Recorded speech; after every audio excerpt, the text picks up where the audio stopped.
em uma democracia consolidada, onde não há mais espaço para medo ou censura. Somos livres, tanto para denunciar, quanto para expressar verbalmente os nossos pensamentos. Como bem disse a nossa colega no vídeo, o tempo de Casa Grande e Senzala terminou. Queremos um ambiente de trabalho saudável e justo, produtivo e eficaz. Você, servidor, vítima de assédio, denuncie. Informe a sua instituição representativa de classe que poderá orientá-lo. E, por fim, não posso deixar de agradecer. Agradeço especialmente ao senador Paulo Paim, defensor incansável das causas trabalhistas e sociais, e à excelentíssima senadora Ana Rita, presidente da CDH, que com tanta presteza acolheu os nossos pedidos. Agradeço aos corajosos colegas Luiz Henrique Aroeira Neves, Viviane Rotun Jones e aos demais trabalhadores do Consulado do Brasil em Sydney e aos funcionários também do Consulado de Toronto. Agradeço à imprensa pela cobertura que jornalistas e veículos de comunicação vêm empreendendo a um tema importante como assédio moral. Sem vocês, profissionais da imprensa, teria sido muito mais difícil fazer chegar notícias sobre essa forma de violência. O assunto tem gerado debates esclarecedores e educativos, e quem ganha muito com isso é a sociedade brasileira. Também agradeço aos bons chefes, que nos trazem esperança para acreditar que tudo pode ser diferente e melhor. Obrigada.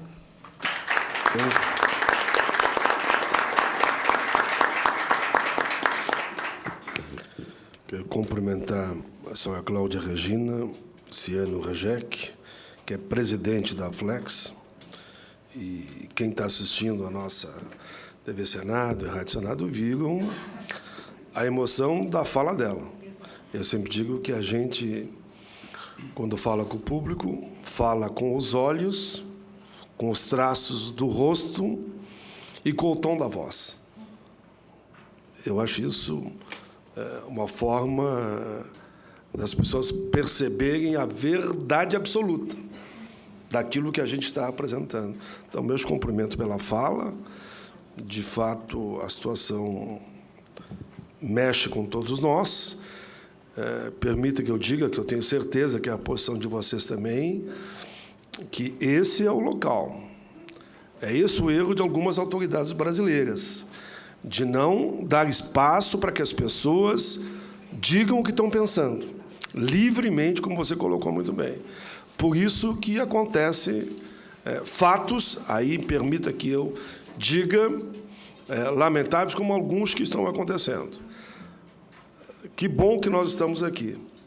Eu acho que aqueles que, às vezes, criticam uma audiência como essa, é muito melhor que as pessoas virem aqui, colocarem o que estão pensando, e que as autoridades ouçam, encaminhem respostas, que não fiquem somente no pronunciamento. Eu estou me referindo a nós, autoridades, que estamos ouvindo denúncias da gravidade como essa. Mas, pelo outro lado, eu queria aqui, tenho certeza absoluta, que a gente dê uma salva de palma ao prédio do Itamaraty, que foi fruto de quebradeira, que eu tenho certeza que a gente discorda. Uma salva de palma aos servidores, contra aqueles que querem destruir um patrimônio histórico como o nosso, que o Itamaraty é o símbolo de todos nós no exterior. E por isso quero cumprimentar vocês. O que tem que fazer é isso mesmo, que vocês venham aqui e digam, olha, vemos aqui na Casa do Povo e queremos que você nos ouça. E esse é o nosso papel. Eu tenho certeza que todos vocês discordam da quebradeira que houve no Itamaraty. Por isso eu fiz esse gesto, né?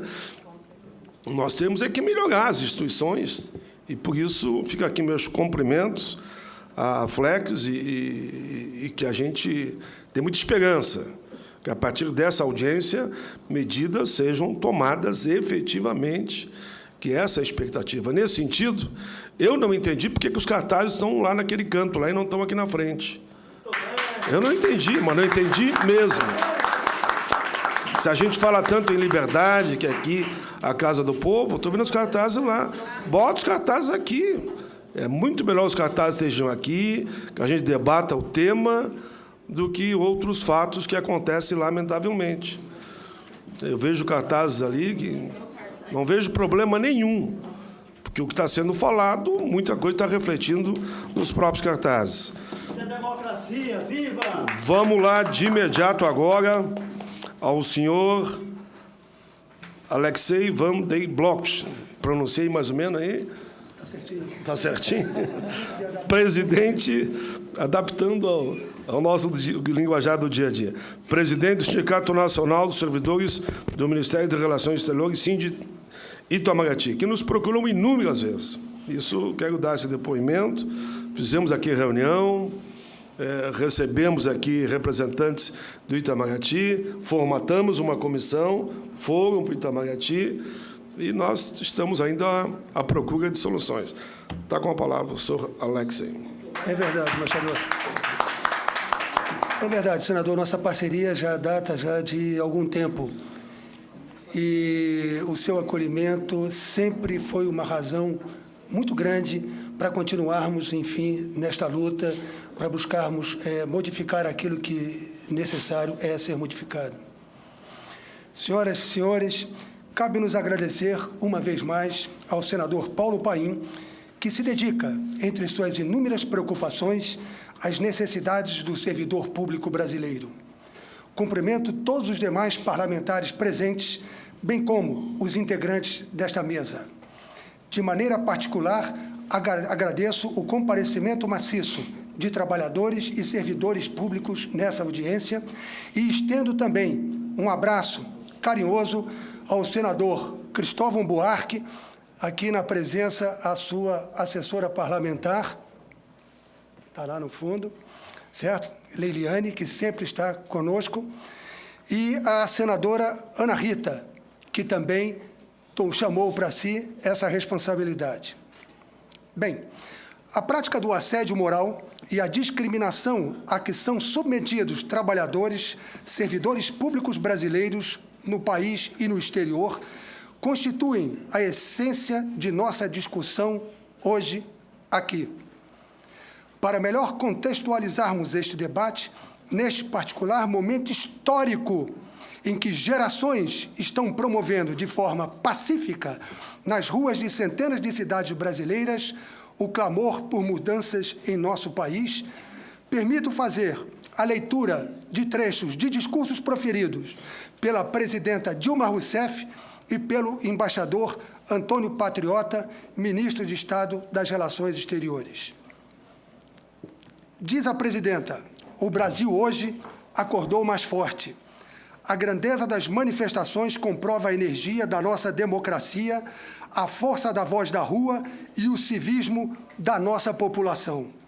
É bom ver tantos jovens e adultos, o neto, o pai, o avô, juntos com a bandeira do Brasil, cantando o hino nacional e dizendo com orgulho: eu sou brasileiro, e defendendo um país melhor. Afirmou pelo seu lado o ministro Patriota, no mesmo diapasão, referindo-se à saúde das relações de trabalho de sua pasta. A administração interna e a organização funcional exigem profissionalismo na atitude individual.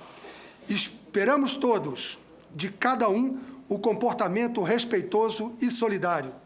Portanto, não há espaço no Itamaraty para que seja de outro modo.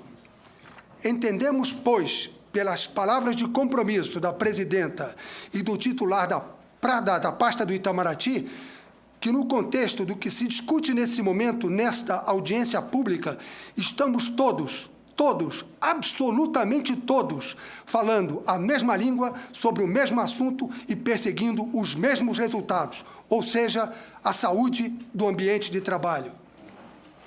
Há 70 anos, a consolidação das leis do trabalho chegava para regular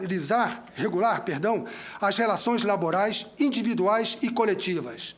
Até então, vigoravam apenas vínculos de trabalho muito semelhantes à escravidão. Chama a atenção, atualmente, que tanto tempo depois do advento desse marco histórico, o assédio moral, tão presente no ambiente de trabalho, antigamente e nos tempos atuais, constitua figura jurídica recente. Pior, que surge agora como um fenômeno que precisa ser conhecido, identificado, apontado como prática imoral, para vir a ser, finalmente, tipificado como delito passível de punição. Faz-se necessário, em primeiro lugar, definir o assédio moral, para que todos saibam de que se trata, para que aqueles que sofrem calados tomem consciência de que ser humilhado, ser perseguido, ser alvo de chacotas por período prolongado, de modo premeditado e sistemático, não é normal. Mais ainda, admissível em nenhum ambiente de trabalho, mas, sobretudo, no serviço público, onde servidores exercem suas funções em nome do interesse do Estado, devendo pautar-se pelos princípios constitucionais da impessoalidade e da moralidade. Uma das maiores autoridades no Brasil sobre o assunto, a doutora Maria Cristina Irigoyen Peduzzi, ministra do Tribunal Superior do Trabalho, membro do Conselho Nacional de Justiça e presidente honorária da Academia Nacional do Direito do Trabalho, ensina que o assédio moral é multilateral, podendo ser horizontal, quando exercido entre colegas de mesma hierarquia, vertical descendente, quando exercido do superior hierárquico ao seu subordinado, e vertical ascendente, quando exercido pelo grupo subordinado e dirigido ao superior hierárquico direto. Fica evidente, pois, que o assédio moral não é praticado por certas carreiras em detrimento de outras. Importa esclarecer esse aspecto, porque em alguns ambientes de trabalho há uma percepção equivocada de que determinadas carreiras assediam outras. Não! Assediador tem nome e CPF. Deve, pois, ser trazido a público e execrado por atentar contra a dignidade humana.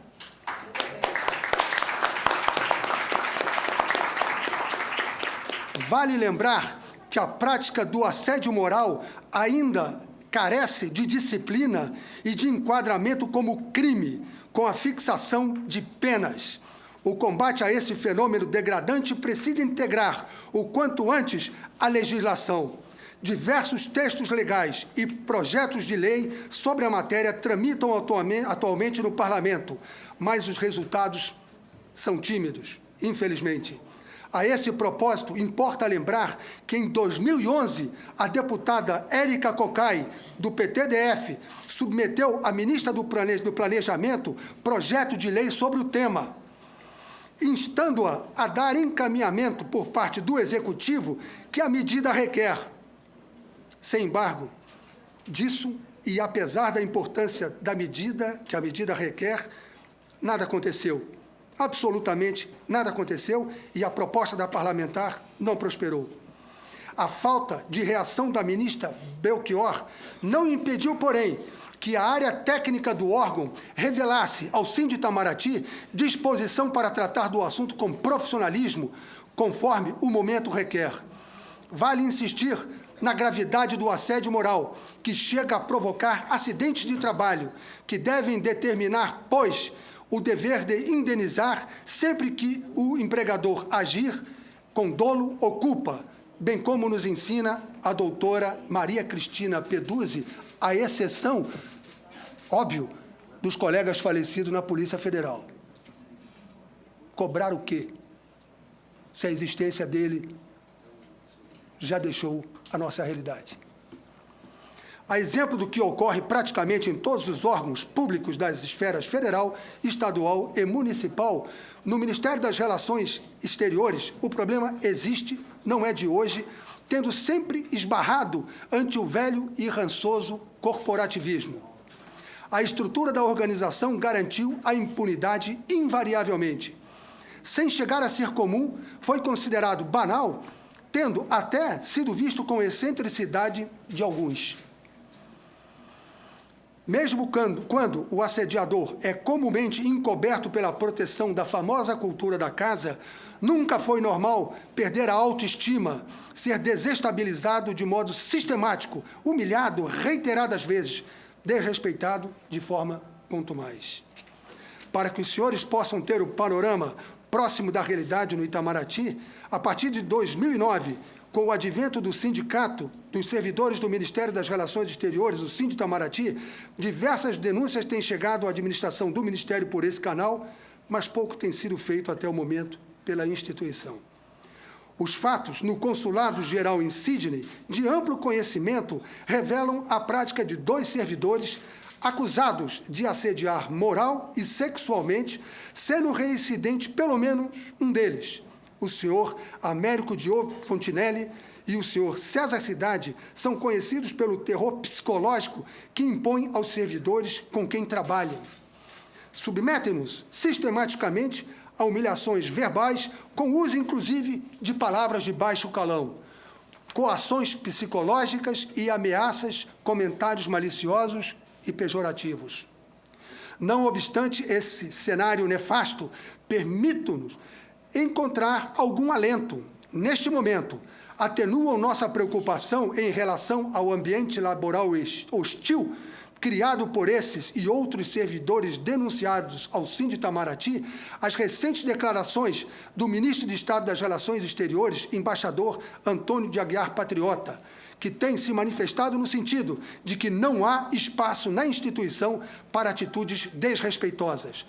No caso do Consulado-Geral em Sydney, em razão da repercussão e ainda da perseverança das entidades de classe envolvidas na apuração dos fatos, pode sinalizar uma inflexão nessa tendência de negar importância a fatos degradantes do ambiente de trabalho. No Ministério das Relações Exteriores é preciso, além de leis eficazes que venha a coibir, de fato, a prática indigna, contar com órgãos internos que trabalhem para desconstruir o corporativismo exacerbado que solapa nosso ambiente de trabalho. É essencial contar com uma corregedoria do serviço exterior que atue de modo profissional, imparcial, justo e eficaz. Poderia até ser constituída por servidores independentes, por que não? Da Advocacia Geral da União, por exemplo, que melhor garantiriam a necessária isenção.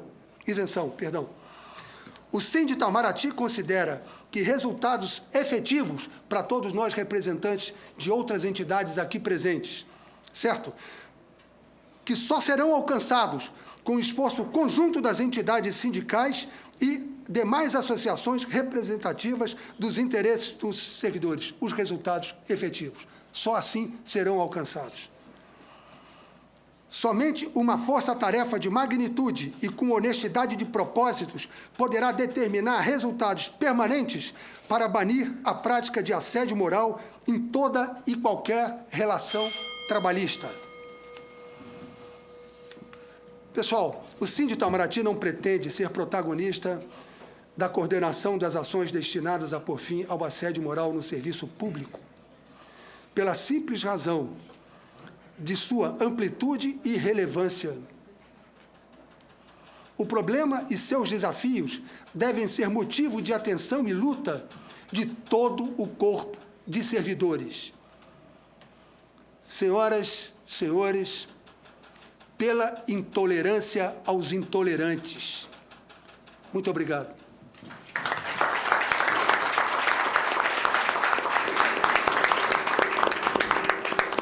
Esse foi o senhor Alexei Van der Bloch, presidente do Sindicato Nacional dos Servidores do Ministério das Relações Exteriores, Sindi Itamaraty. Eu quero cumprimentar mais uma vez o senhor Alexei, que não é a primeira vez que ele traz, e eu, mais uma vez, comentarei.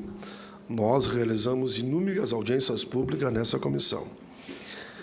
Se pelo menos a metade das audiências públicas que nós realizamos, as autoridades tivessem... Quando eu digo autoridade, me refiro também ao Congresso. Congresso, Judiciário, Executivo. Tivessem tomado providências, talvez não tivéssemos vivendo o momento que nós estamos vivendo hoje no Brasil. Que todos sabem, temos aqui no Itamaraty, que a repercussão no exterior não é positiva para o Brasil. Todo mundo sabe. Agora, nem por isso nós vamos deixar, e essa é a minha posição, de defender a livre expressão, pensamento e mobilização da nossa juventude pelo não atendimento às reivindicações básicas encaminhadas em momentos como esse. Eu digo isso porque eu espero que essa audiência pública repercuta de forma positiva com respostas. E, senão, depois ficamos todos nós a não saber o que está acontecendo. Aqui nós já fizemos debate sobre o fim do voto secreto. E daí? O voto secreto continua acontecendo. Aqui já fizemos debate sobre a sociedade, que eu apresentei há muito tempo, o fim do voto secreto, da possibilidade da sociedade ter candidatura avulsa, independentemente da questão partidária. Eu sou de um partido, mas que a sociedade pudesse apresentar o seu candidato. Apresentei o projeto há 10 anos atrás. Fui chamado de antipartidário, não é nada a ver isso. Como na Itália, nos Estados Unidos, tantos outros países existe. Mas por que eu dou esses exemplos nesse momento? Que é preciso que essa voz que está circulando nesse momento aqui, a partir dessas vozes, a partir dessa audiência, o Brasil todo está ouvindo. Então, consequentemente, as autoridades todas estão ouvindo. Porque isso hoje é em tempo real, né? Eu só espero que aquilo tudo está sendo dito aqui sirva também para achar caminhos e soluções de imediato contra a questão do assédio moral e sexual. Passo a palavra, nesse momento, à senhora Leilane Ribeiro de Oliveira, presidenta do Sindicato Nacional dos Servidores do Plano Especial de Cargos da Polícia Federal. Bom dia. Gostaria de cumprimentar Vossa Excelência, senador Paulo Paim, e agradecer a oportunidade de discutir aqui um assunto de extrema importância para os servidores públicos, não só os federais, mas também estaduais e até os de iniciativa privada. E cumprimentar todos os membros da mesa, sociedade civil, membros da imprensa, em especial os servidores que vieram aqui de Santa Catarina, Mato Grosso do Sul, Rondônia e Acre, e aqueles que acompanham através dos meios de comunicação. É uma triste constatação, mas os servidores administrativos da Polícia Federal são os que mais sofrem com assédio moral e discriminação. Até porque, no nosso caso, eles não têm apenas um nome, né? Não é só o delegado que comete o assédio moral contra o servidor administrativo, é também o agente, o escrivão, o papiloscopista e o perito. Nós sofremos o assédio moral por parte de todos os cargos da Polícia Federal. Até porque o simples fato de ser policial permite ao servidor policial discriminar o servidor administrativo, porque, hierarquicamente, ele se sente superior aos demais servidores. Mesmo que, num patamar de graduação maior, o servidor administrativo seja superior ao policial, o policial, pelo simples fato de status ser policial, ele se sente superior ao servidor administrativo. Porque na carreira administrativa da Polícia Federal nós temos médicos, engenheiros, arquitetos, agente administrativo de nível médio, nós temos servidores de todas as áreas do serviço público, mas, mesmo assim, nenhum servidor policial admite ser chefiado por um servidor administrativo. E na Polícia Federal, até o serviço médico conta com o perito como chefe do serviço médico e não o chefe. O canil é um agente, o chefe do canil, e não um veterinário. O setor de compras é um delegado, o chefe do setor de compras, e não um administrador. Então, a Polícia Federal ela conta com uma segregação, onde apenas policiais são chefes e os administrativos são colocados no segundo plano. Então, os servidores administrativos hoje são os que mais sofrem com o assédio moral. Isso foi o que levou o nosso colega Sandro Gutenberg, um agente administrativo no Pará, a cometer suicídio há quase exatos 2 anos atrás, no dia 20 de junho de 2011. Ele cometeu suicídio, deixou um bilhete avisando que cometeria suicídio no Porto de Belém. Os colegas correram para o porto, mas ele tinha mentido, ele foi para casa. Relatos da própria colega, também servidora administrativa, Leila, informou que ele conversou antes que ele não estava mais suportando o assédio moral por parte do seu então chefe delegado, que estava por humilhações e ameaças em virtude de um contrato que ele estaria realizando. Então, depois disso, os colegas informaram e outros 5 colegas apareceram também relatando assédio moral por parte desse mesmo delegado. O que a instituição fez foi remover esse delegado para as praias do Rio Grande do Norte. Isso é o que acontece na Polícia Federal. O assédio moral ele é uma violência invisível.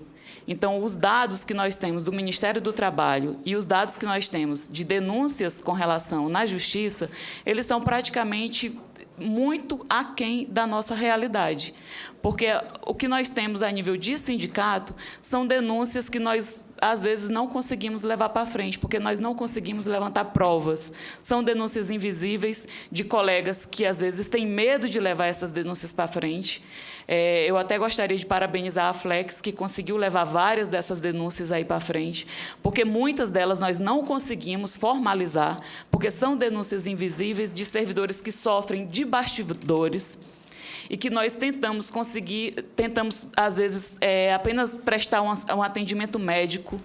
E são, às vezes, essas doenças que são acarretadas através do assédio moral, porque são doenças que aparecem ou se aumentam em virtude do assédio moral. E uma delas está aí na moda, que é a depressão. A depressão, ela não só se desenvolve, mas ela aumenta em virtude do assédio moral e da discriminação. E ela é a doença, hoje, do serviço público. A depressão, ela tem crescido no serviço público nos últimos anos e ela é em virtude, especialmente, do assédio moral e da discriminação. E essa doença, todos os representantes de classe sabem que ela precisa ser tratada e ela precisa ser combatida. E ela só será combatida se nós pudermos prevenir o assédio moral e a discriminação. Infelizmente, nós temos, para piorar a nossa situação, um crescente ato discriminatório na Polícia Federal. Para vocês terem ideia, o servidor administrativo, há 3 anos atrás, usava uma cor de crachá diferente do servidor policial. O servidor policial olhava dentro do elevador a cor do crachá para poder dizer bom dia para o outro servidor. Quando ele via que era cor de crachá diferente, ele não dava bom dia. Quando nós perguntamos por que o administrativo tinha uma cor de crachá diferente, ninguém soube responder, foram lá e mudaram. Hoje, todos os servidores da Polícia Federal têm a mesma cor de crachá. A carteira funcional é completamente diferente. E não é porque o administrativo quer se passar por policial, não. Porque o policial, para se diferenciar, ele tem o distintivo para isso. E não é o distintivo que nós queremos. Nós queremos uma carteira funcional igual a dos demais servidores. O servidor administrativo, nós temos uma colega aqui que está usando uma camiseta do sindicato que tem o emblema da Polícia Federal. Se ela sair daqui, ela pode ser presa, porque nós temos várias portarias na Polícia Federal que proíbem o uso dos servidores administrativos do emblema da Polícia Federal. Um cão farejador da Polícia Federal pode usar o emblema, nós não. Isso é um absurdo, isso é um ato discriminatório na Polícia Federal. E que vocês imaginam como um servidor administrativo se sente sabendo que um cão farejador pode usar o emblema e o servidor administrativo não. E nós estamos combatendo atos discriminatórios, dos pequenos aos grandes, no sentido de tentar permitir que o servidor administrativo se sinta parte da instituição, porque nós não nos sentimos.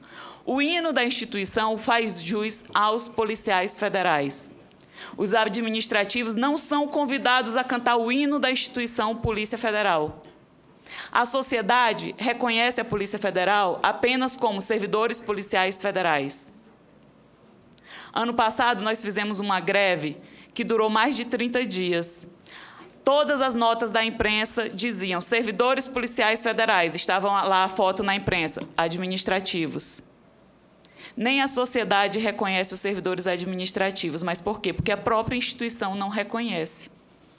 Enquanto a instituição não reconhecer os servidores administrativos da Polícia Federal, como é que nós vamos exigir que a própria sociedade nos reconheça? Cursinhos preparatórios para a Polícia Federal dizem que não existem servidores administrativos dentro da instituição. Se você faz o curso da própria Academia Nacional de Polícia, você sai de lá sem saber que existem servidores administrativos dentro da instituição. Os servidores administrativos da Polícia Federal estão lutando há mais de 5 anos com esse projeto, porque o primeiro está no Ministério do Planejamento desde 1985, pela reestruturação da carreira administrativa da Polícia Federal. Eu estou vendo o senador falar aqui, desde o começo da audiência, sobre a onda que está aí de manifestações.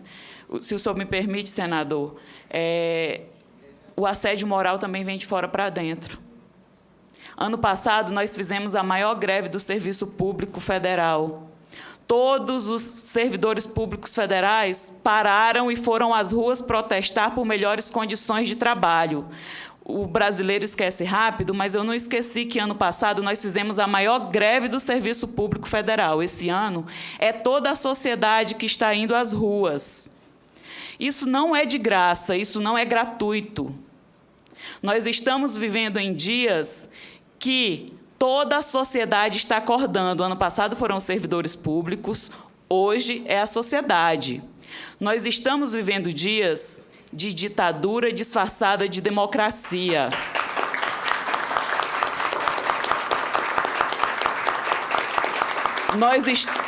Nós estamos vivendo com um governo que não negocia, que impõe. Isso também é assédio moral, porque ano passado nós fomos obrigados a aceitar um aumento que não condiz com a nossa realidade, que não respeitou as nossas funções, que não respeitou aquilo que nós fazemos e que não respeitou nenhum de nós, que não respeitou nada daquilo que foi proposto por nós. E negociar é chegar a um consenso, não é impor. E foi isso que aconteceu. E se nós esse ano ameaçamos fazer uma greve, o governo diz assim: se vocês fizerem uma greve cobrando uma agenda que foi feita através de um acordo, nós encerramos o acordo e não há mais acordo. É isso que o governo faz com os servidores públicos hoje. Isso não é negociar, isso não é democracia. Isso é assédio moral. O senhor me desculpe, senador. É por isso que nós estamos... Não tem que pedir desculpa, diga exatamente o que você está pensando. Imagina. É por isso que nós estamos lançando uma campanha, e eu peço aqui o apoio do senador, dos demais servidores públicos aqui representados, dos sindicatos. Levante a cabeça contra o assédio moral, porque se nós não levantarmos a nossa cabeça e exigirmos o que é de nosso direito, nós continuaremos baixando a cabeça para o governo e para todos aqueles que fazem que nós baixemos a cabeça e aceitemos tudo que é imposto. Para nós, servidores, para nós, sociedade, nós temos que levantar a nossa cabeça e exigir. Porque o que os jovens estão fazendo lá fora é reflexo daquilo que foi imposto para eles. Nós temos que levantar a nossa cabeça nos nossos órgãos, da nossa mesa de trabalho. Nós temos que reivindicar o nosso direito. Não tem chefe que mande em servidor, não. Nós somos todos servidores públicos. Nós temos que exigir aquilo que é nosso direito também. É claro que, às vezes, é complicado para um servidor que já vem passando por problemas levantar a cabeça. Mas tem sindicato para isso. É para cobrar do chefe uma postura. É claro que o sindicato também responde, às vezes, por vários problemas. Nós somos jovens, vamos voltar para os nossos postos de trabalho e vamos também sofrer o assédio moral. Vamos ser perseguidos? Vamos. Mas nós também vamos buscar nossos direitos. Nós temos advogados aí fora para nos defender. Então, vamos em busca dos nossos direitos. E eu gostaria de concluir com uma frase de William Shakespeare, para aqueles que cometem o assédio moral e a discriminação, para que eles possam refletir. Ele disse: qualquer um é capaz de suportar uma dor, menos quem a sente. E essa frase é para aqueles que cometem o assédio moral, para que eles possam refletir. Porque é só quem sente a dor é que conhece a dor que sente. E ele sabe o tamanho da dor que ele é capaz de suportar. Quem ouve não consegue entender. É só quem sente. Obrigada. Muito bem.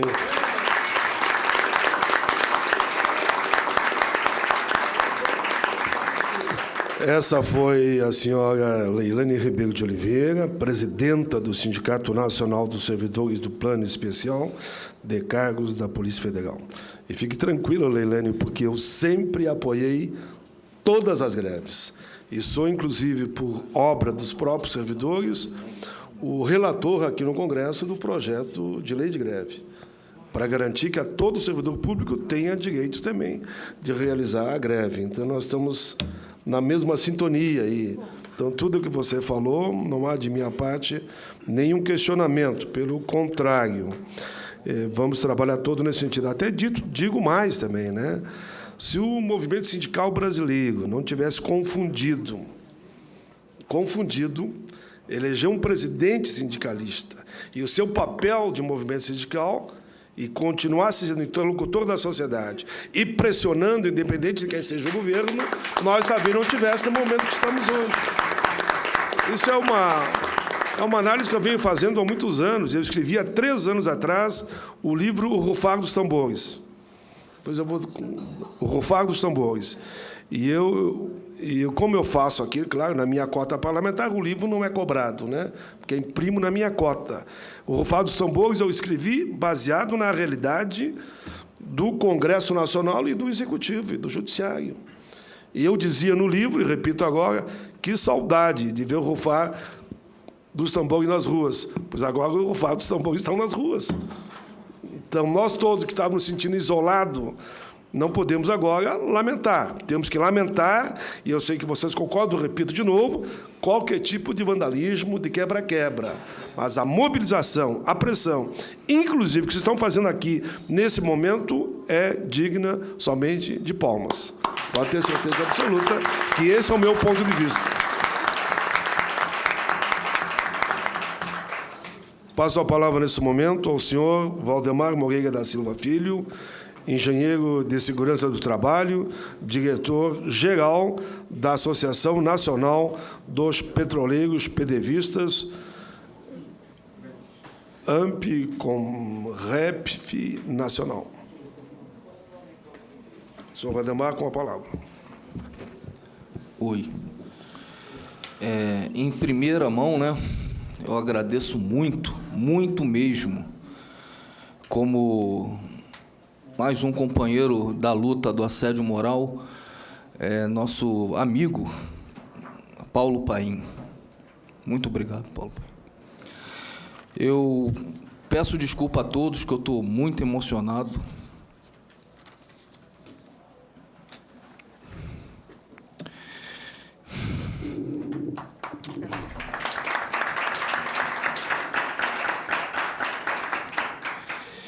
Eu queria falar um pouco de mim, né, rapidinho. Eu sou filho de um preso político e de uma deficiente visual, e eles venceram, tá?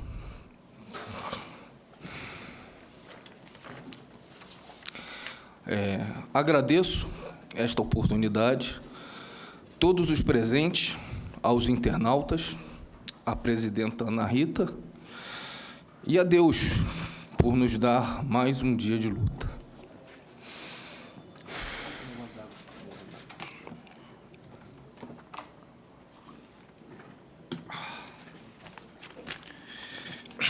Vamos lá.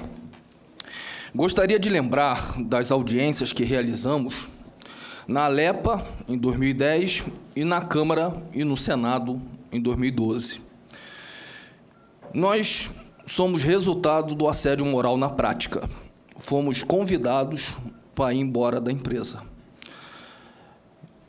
E essas audiências, que eu não vou ser muito extensivo, porque elas estão gravadas no YouTube, todos podem participar, verificar que a gente também uniu 3 palavras, 3 temas, né? Assédio moral, demissão voluntária e terceirização, que muitos diretores de sindicatos já me passaram a ideia Valdemar, de sair.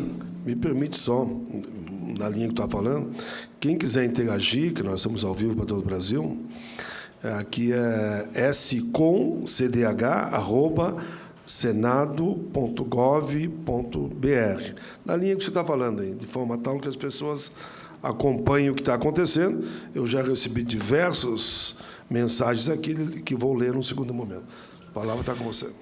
Eu só estou fazendo essas lembranças porque nós estamos na luta, não estamos apedrejando ninguém, botando fogo em nada. Estamos trabalhando dentro da democracia e junto com nossos companheiros que abrem sempre um canal para a gente poder passar a ideia de que o Brasil é grande, forte e vamos ser sempre independentes e somos brasileiros além de tudo, e ser brasileiro é não... Alguém me ajuda? Desistir nunca. Eu não desisto de ser brasileiro. Nós estamos com nossos PLs lá na Câmara, que também é a origem da luta do nosso amigo Paulo Paim, que é o 4293 de 2008, que vai trazer os companheiros do funcionalismo público que foram assediados para perder seus empregos, e também dos companheiros da iniciativa, né, como eu, da Petrobras, a companheira que também está aqui com a gente, também da Eletrobras, né, nossa amiga Noemi, que está ali atrás, né? Oi, Noemi. E nós tivemos também esse convite árduo, né, de ir embora da nossa empresa. E esses 2 projetos estão encaminhados e nós estamos acompanhando para que a gente consiga mostrar realmente para esse Brasil que o assediado moral, ele tem sim um caminho, ele tem sim uma oportunidade. E vamos lá. E lembrando que muitos trabalhadores, dentro do pânico instaurado na década de 90, onde a demissão era certa, não tiveram atitudes para se defender do assédio moral. Uma parte resolveu ir para casa e a outra ficou congelada esperando o desemprego. Porque no pânico, o assédio moral tem um domínio muito grande. Nós, quando estamos sendo assediados moralmente, uma das bases que o companheiro já falou, que a Maria Cristina Peduzzi, né, esclareceu aqui na última audiência, que quando você está de frente para uma demissão voluntária, o assédio vem, não tem jeito, você vai ser assediado e você vai ficar que nem a história da música do Francis Raime. Eu vou embora com aquela sensação de que já vou tarde. Gostaríamos, nessa oportunidade, de lembrar que a opinião pública e dos movimentos sociais enxergam os PDVs como prática patronal mal absorvida pela sociedade, porque quando você entra por esse tubo, você fica abandonado lá fora. Todo mundo pergunta, por que tu saiu nesse negócio aí? Por quê? Né? E você, quando começa a explicar, pior fica. Então, os bons resultados da reintegração dos PDVistas pela Justiça do Trabalho se justificam hoje, pois perderam seus empregos sob assédio moral e os desacordos às leis trabalhistas. Pressão psicológica patronal durante a adesão. Não houve acordos coletivos. A Justiça não reconheceu a saída incentivada como atos legais. Os atos de transferências forçadas para locais distantes da residência, falta de exames demissionais, e quando houve, faltou a transparência dos resultados. Cadê o PPRA? Cadê o PCMSO? Cadê? Descumprimento do contrato social por parte do governo, porque houve uma cartilha só para o companheiro acreditar. Aí, depois que ele estava na rua, nada foi acordado. Não houve incentivos oferecidos, quer dizer, foram incentivos oferecidos e não foram acordados. E essa cartilha que foi registrada, né, foi criada pelo Ministério do Planejamento, ela dizia que haveria linhas de créditos, treinamentos. Não aconteceu nada disso. O companheiro só viu foi a porta da rua e depois as dificuldades que foram enfrentando. E, claro, né, você com 10, 15, 20 anos de empresa, como é que você vai... o estado emocional dessa pessoa, o assédio moral, como chega, ele consegue provar para você que você poderia ser um grande empresário com aquele dinheiro que tu recebeu. A pessoa não estava em seu estado normal. É o que eu também repito hoje para os companheiros que falam, mas você saiu voluntário. Olha, sabe o que é você estar dentro de um ambiente marginalizado?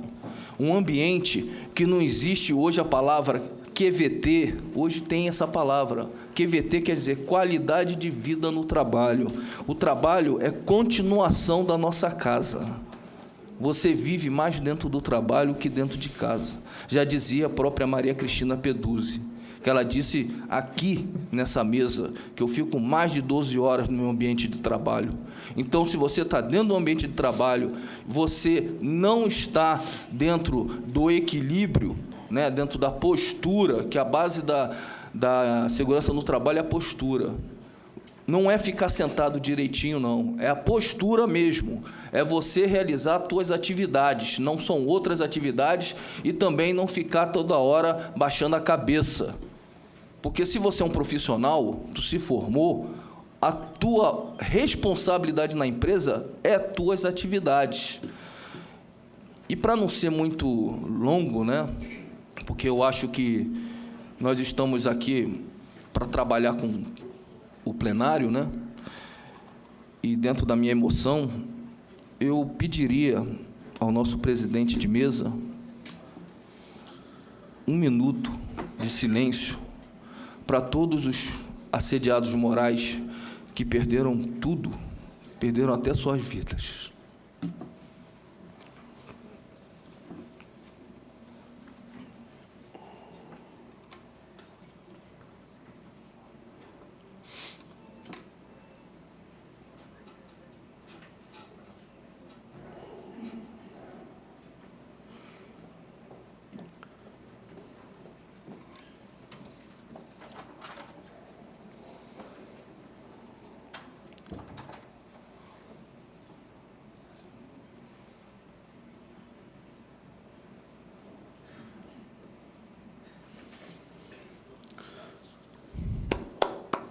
Muito bem. Esse foi o senhor Valdemar Nogueira da Silva Filho, que no encerramento da sua fala pediu 1 minuto de silêncio em protesto a todos aqueles que sofrem o assédio moral e sexual. Eu vou ler rapidamente algumas das correspondências que recebi. Só vou ler o primeiro nome, embora a pessoa aqui botou até o sobrenome e endereço, viu? Mas eu, numa forma, digamos, de não lhe trazer prejuízo, eu só vou ler o primeiro nome. Maria do Carmo apresenta aqui seu relato sobre o assédio em escritório de representação do Brasil em território palestino. Está aqui o documento que ela deixa para que a comissão analise.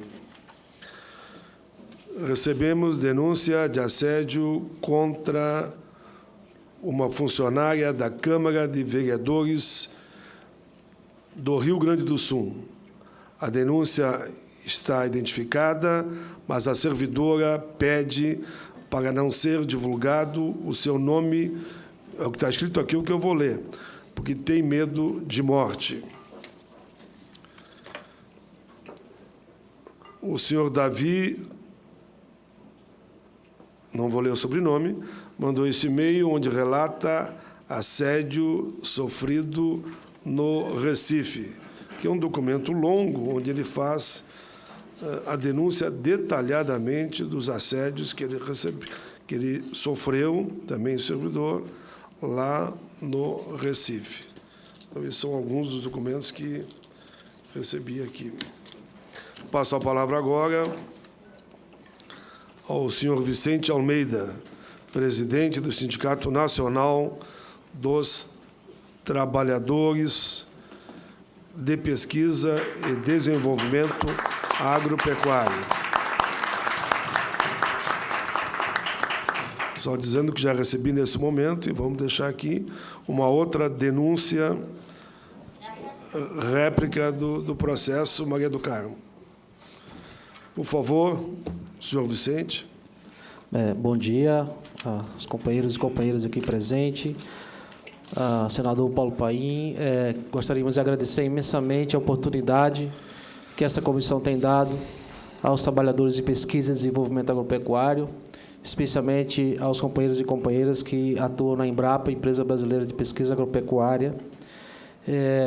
Achamos que esse é um momento importante e por estar acontecendo também num contexto histórico do país, onde os problemas que os trabalhadores têm levantado nesses últimos anos começam a se cristalizar também na sociedade brasileira. Em virtude do tempo, nós vamos fazer uma breve exposição de um vídeo institucional promovido pelo Simpaf, na realidade das relações de trabalho dentro da Embrapa e também da Codevasf, mas aqui nós vamos passar apenas um trecho que trata de alguns problemas da Embrapa e depois eu vou fazer um breve relato, muito pontual, sobre os outros problemas que nós vemos enfrentando e que atestam claramente que o problema do assédio moral dentro da empresa, dentro da Embrapa, não é um assédio moral só de CNPJ, ou só, melhor dizendo, de CPF, é também de CNPJ. É um assédio moral institucionalizado dentro da empresa. Então, vamos colocar.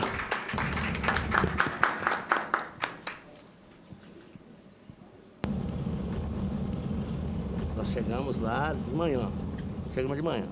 Aí o pessoal já estava no campo trabalhando. Então, tinha alguns que estavam em cima do coqueiro, chamado Dendê. Tinha uns que estavam fazendo picada, tinha outros que estavam fazendo limpeza do campo, arrumando estrada. Estava por lá. Quando eles viram a nossa equipe, que nós montamos o equipamento para fazer as filmagens, eles correram para dentro da mata. Eles esconderam dentro da mata. Aí nós fomos procurar as pessoas. Porque nós vimos ali vestígio deles. Eles estavam por ali. Ó. Bom, ali estava... Ainda há pouco estava alguns funcionários, né? Estava fazendo ali uma poda, mas de repente eles correram, né? Então, se correram é porque estão orientados até para... Porque deve estar fazendo alguma coisa errada. Está trabalhando de forma sem IPI, sem esconder, sem proteção. Então, nós vimos ali vestígio deles. Eles estavam por ali. Aí estamos procurando. Procura. Encontramos um que se dispôs a falar. Aí ele estava trabalhando em cima de um pé de dendê, desceu e resolveu explicar como é que era o trabalho dele. Meu trabalho é assim, ó. Meu trabalho é esse. Eu subo aqui, vou até ali aquele cacho de dendê, subo, é uma escada. Sobe na escada com os equipamentos. E o que ele estava fazendo? Ele estava fazendo limpeza do cacho de dendê para fazer a polinização, para que ali tirasse a chamada semente de dendê. Ele tem lá os equipamentos, um spray que ele aplica, etc e tal, mas ele fica em cima da escada, trabalhando em cima da escada por 3, 4 horas seguidas. Às vezes desce, vai lá embaixo, sobe de novo.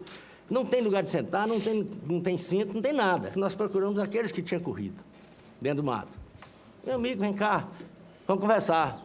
O que você correu? Não, eu não posso falar, porque se eu falar, eu vou ser punido. Eu não posso falar.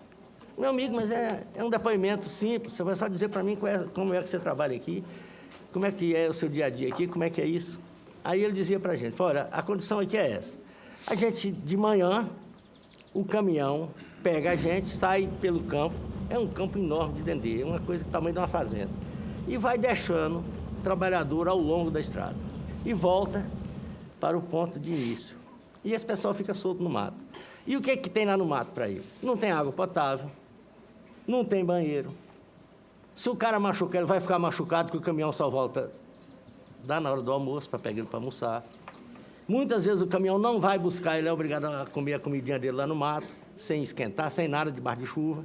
Não tem uma guarita para esconder da chuva. Não tem uma capa, não tem nada. Isso é que nós vimos lá.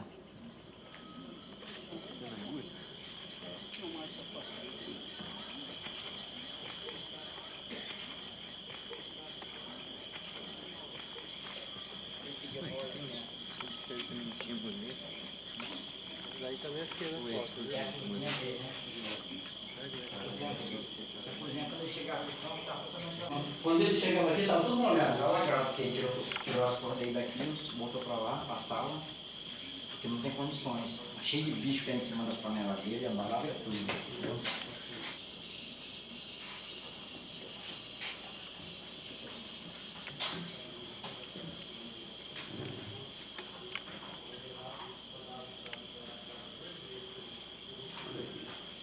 Esse é o quarto, como é o nome do funcionário que dorme aqui? Eu fui operado agora, recentemente, com um tumor em cima da adrenal, e que eu não sei de onde foi, por que aconteceu, de onde surgiu esse tumor, mas está lá. Trabalhei a minha vida inteira no campo, aplicando veneno direto e indiretamente.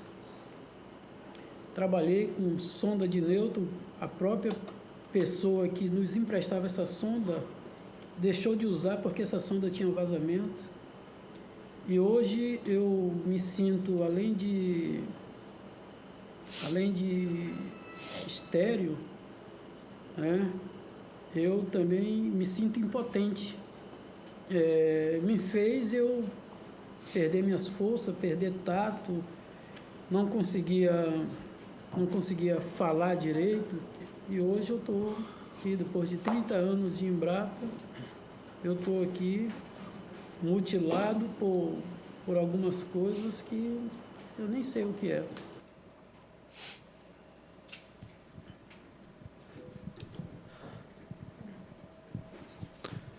Bom, esse é apenas um pequeno trecho do nosso vídeo chamado Vida Não é Experimento, onde a gente tenta passar para a sociedade brasileira e para os trabalhadores algumas realidades que se encontram hoje os trabalhadores da Embrapa. Esses são trabalhadores do campo que atuam no distrito lá de Urubu, que é uma área de experimento agrícola, e que ficam lá nessa situação que vocês viram lá. E a gente, quando foi divulgar esse vídeo, no dia 27 de abril, comemorando, inclusive, o Dia de Combate ao Acidente de Trabalho, né, nós recebemos, logo em seguida, uma notificação da presidência da Embrapa, dizendo que a gente não deveria proceder com a divulgação do vídeo, porque poderia causar danos à imagem da empresa. E, se assim a gente procedesse, o presidente do sindicato, pessoalmente, poderia ser processado civil e criminalmente. Então, essa aqui é a resposta que nós queremos dar para a empresa.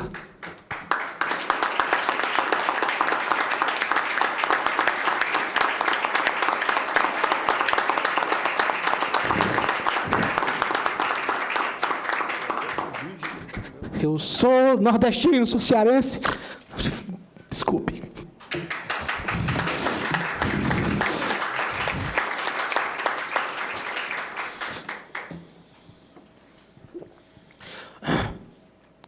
Eu tenho um exemplo da minha mãe, apesar de ela já ter falecido, e do meu pai. Do meu pai, pela amizade e o carinho que ele tinha com todos. E minha mãe, pelo exemplo de luta dela. Eu sou trabalhador da Embrapa desde 2005. Sou pesquisador, concursado. E os trabalhadores me colocaram como um representante porque acharam que eu teria condições